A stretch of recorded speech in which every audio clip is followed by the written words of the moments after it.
Yes. Next sum is 15th। क्या given है? ए और बी दो पार्टनर्स हैं, ए की कैपिटल है 5 लाख, बी की कैपिटल है 3 लाख। लास्ट सम के जैसा है। जो प्रॉफिट है 31 मार्च 2019 के, वो 3,46,000 है।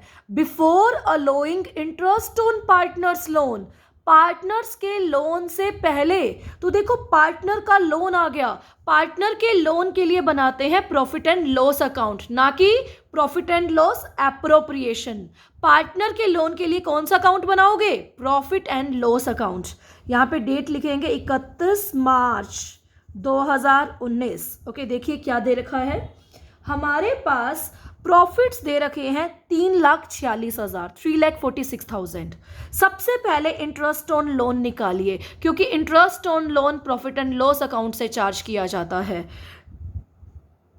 ए ने लोन दिया बिजनेस को 1,50,000, तो मैंने यहां पे लिख दिया 1,50,000। ए ने बिजनेस को लोन दिया, कितना लोन दिया? 1,50,000। कितने मंथ का लगेगा? 1 अप्रैल को दिया तो 12 महीने का लगेगा। कुछ परसेंटेज ना गिवन हो तो इंटरेस्ट ऑन लोन 6% लेते हैं, तो 1,50,000 का 6% यानी 9,000। तो बेटा इंटरेस्ट ऑन लोन कितना आया? 9,000। प्रॉफिट 3,46,000 है। इंटरेस्ट ऑन लोन हमेशा प्रॉफिट में से चार्ज होता है, तो बेटा कितना प्रॉफिट बचा? 3,37,000।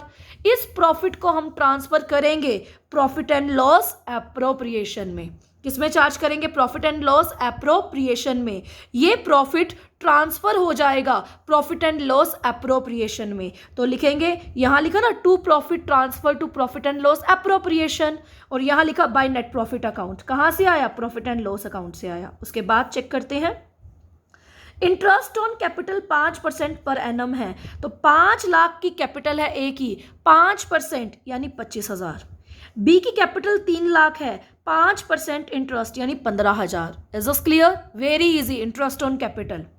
Interest on drawing 6% per annum है। ये देखिए पर एनम, कल बताया था पर एनम और विदाउट एनम में क्या डिफरेंस होगा।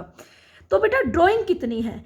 ए की ड्रॉइंग है 60,000, 60,000 का 6%। अगर पर एनम गिवन है तो 6 महीनों का लगाना है। अगर ये 6% पर एनम ना होता तो 60,000 का 6% 3,600 कर देते, लेकिन पर एनम गिवन है तो 6 महीनों का लगाना है। 60,000 ड्रॉइंग, 6% गिवन है, 6 महीनों का लगाएंगे तो 1,800 आएगा।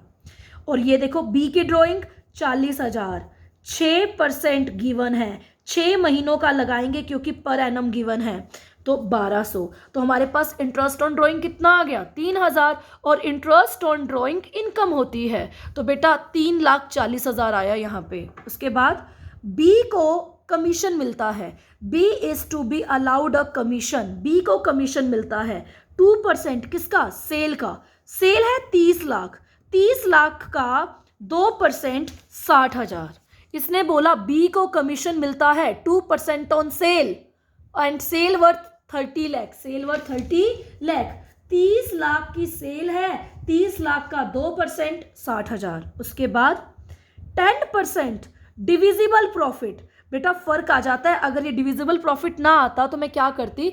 10% प्रॉफिट रिजर्व में रखा जाता है, तो प्रॉफिट 337 है, उसका 10% यानी 37,000 रिजर्व में डाल देती। लेकिन नहीं, इसने बोला 10% डिविजिबल प्रॉफिट का रिजर्व में डालो।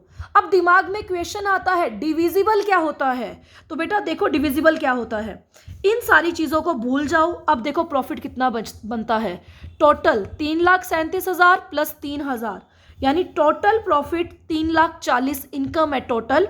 340 में से जब हम 1 लाख माइनस करते हैं, क्योंकि 240 बचेगा, ये खर्चा है तो माइनस किया। अब 240 हमारा डिविजिबल प्रॉफिट है जो डिवाइड कर सकते हैं। ये टोटल 340 इनकम साइड है, खर्चे अभी तक 2 हुए हैं, इंटरेस्ट ऑन कैपिटल और बी का कमीशन। 340 में से 1 लाख माइनस किया तो डिविजिबल प्रॉफिट बन गया 2,40,000, उसका 10% यानी 24,000। कितना आएगा? 24,000। Is this clear? 10% divisible profit. Divisible profit के लिए पहले इनकम को कैलकुलेट करो, इनकम का टोटल करो, एक्सपेंस को कैलकुलेट करो, एक्सपेंस का टोटल करो, इनकम में से एक्सपेंस माइनस कर दो। जैसे मैंने यहां तक किया तो 240 बना, 240 का 10% 24,000। अब ये इनकम है, ये सारे खर्चे हैं, 40,000 इंटरेस्ट ऑन कैपिटल देना है, पार्टनर्स को बी को कमीशन देना है, रिजर्व में ट्रांसफर करना है, तो बेटा प्रॉफिट बनता है 2,16,000। प्रॉफिट कितना बनता है? 2,16,000। अगर कोई रेशो नहीं दे रखा, we can say equal equal distribute करेंगे। तो 2,16,000 जो प्रॉफिट आया है उसको हम इक्वली बांटेंगे to profit transfer to A's capital account, B's capital account. तो ये सम था। इस सब में नया पॉइंट ये था डिविजिबल प्रॉफिट वाला, टोटल करो, एक्सपेंस का टोटल करो, माइनस करो, वो डिविजिबल प्रॉफिट आएगा। वो क्या आएगा? Divisible profit. तो डिविजिबल प्रॉफिट का 10% किस में ट्रांसफर करना है? रिजर्व में।